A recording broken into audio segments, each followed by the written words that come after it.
Polisi melakukan olah tempat kejadian perkara dan memeriksa sejumlah saksi guna mencari penyebab terbakarnya mobil pengangkut uang ATM di Jalan Trans Sulawesi, Polewali Mandar, Sulawesi Barat. Mobil pengantar uang ini. Plat B. Akibat kebakaran, mobil pengangkut uang ATM milik Bank BUMN Rabu lalu, uang lebih dari 4 miliar rupiah hangus terbakar.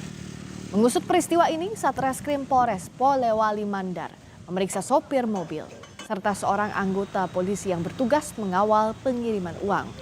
Polres Polman juga meminta bantuan Puslap 4 Polda Sulawesi Barat untuk memeriksa teknis mobil yang terbakar.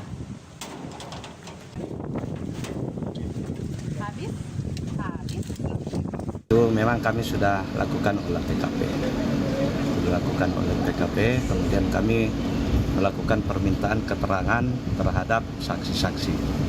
Kemudian yang sopir atau driver yang membawa mobil tersebut.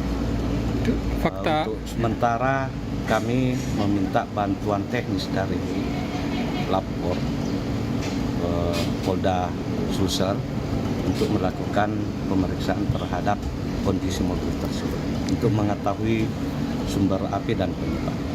Ya memang ada masih sempat diselamatkan sekitar 360 kurang lebih. Itu Itu masih utuh. Kami ajak Anda ke Pulau Sumatera.